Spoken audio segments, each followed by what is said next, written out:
Oke, gimana sih caranya step by stepnya membuat konten promosi, apalagi buat jualan di sosial media yang goalsnya adalah bikin orang itu tertarik dan menginginkan.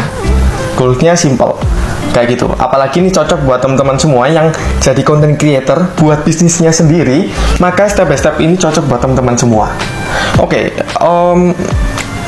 ada juga goals yang diinginkan pastinya ketika mendapatkan followers, bikin konten ya, mendapatkan followers, habis itu keinginan juga ketika promosi banyak yang tertarik dan mengubah followers menjadi customer. Tapi ada juga problem yang dialami. Problemnya yaitu bingung mau mulai dari mana, step by stepnya seperti apa, bikin konten marketingnya itu seperti apa aja yang harus disiapkan. Oke, saya bagi menjadi 3 step. Yang pertama yaitu market. Tentukan siapa yang akan menerima konten teman-teman itu.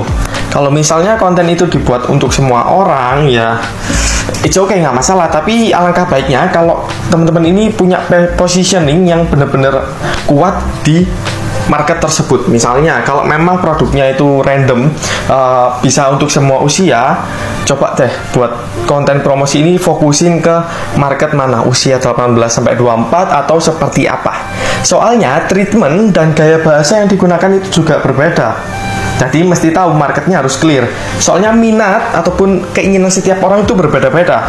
Tapi kalau digolongkan dari usia 18-24 misalnya, itu kurang lebih ya hampir-hampir mirip lah. Jadi kita bisa menebak dan kita bisa kurang lebih akurat lah tentang gimana cara pendekatan konten kita terhadap mereka. Itu ke poin yang kedua yaitu konten marketing. Kenapa konten marketing? Sesuai goals dari konten marketing adalah menciptakan suatu interest dan demand melalui konten, entah konten digital ataupun konten konvensional. Ditunjang lagi kenapa teman-teman harus membuat konten marketing, karena sosial media. Ini konteksnya teman-teman jualan di sosial media ya. Konteksnya adalah sosial media ini core value-nya adalah tempat bersosialisasi secara online. Jadi nggak mau nggak ada kata jualan di sana, meskipun ada fitur shop, tapi itu beda lagi.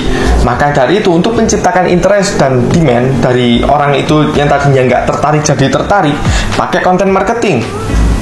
Oke, dengan adanya konten marketing, brand awareness, habis itu interest dari market, ketertarik, personal branding dari content creator semakin terbentuk.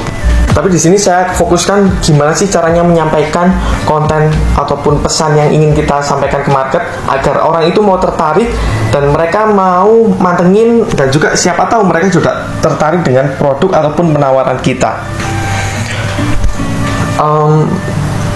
Untuk menyampaikan pesan melalui konten promosi itu tadi, konten marketing, diperlukan juga teman-teman mempelajari yang namanya teknik hook, story, dan offer. Gimana mengemas judulnya supaya menarik, habis itu story, to the point, bikin orang itu tertarik, sampai offer penawarannya memang dibutuhkan oleh market. Selain itu juga konten marketing, cara menyampaikannya, teman-teman juga bisa mempelajari dari presentasi Steve Jobs. Ya, simpelnya teman-teman mempelajari cara presentasi ala Steve Jobs. Habis itu juga gimana sih caranya menyampaikan konten yang gak ngebosenin. Kalau misalnya formatnya video kayak gini, kalau misalnya produknya perlu edukasi, itu gimana sih caranya menyampaikan edukasi tapi dengan cara yang menarik, gak bikin bosen orang. Itu semua ada di produk terbaru saya yaitu Brain Creator Book. Masuk ke step yang ketiga yaitu execution. Execution di sini maksudnya teman-teman mulai merencanakan ide konten apa yang akan dikerjakan, habis itu dieksekusi konten tersebut untuk menjadi sebuah mentahkan konten, dicek lagi, diedit, ditunjang dengan icon, simbol, editing, subtitle dan lain sebagainya sampai menjadi konten yang matang, habis itu siap dipublikasikan.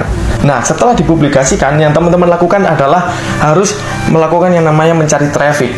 Ada 3 cara mencari traffic secara gratisan dan bisa didapatkan secara dengan Rp0. Yang pertama yaitu cross creator promotion. Di sini yang kedua yaitu cross platform promotion, yang ketiga yaitu cross content promotion.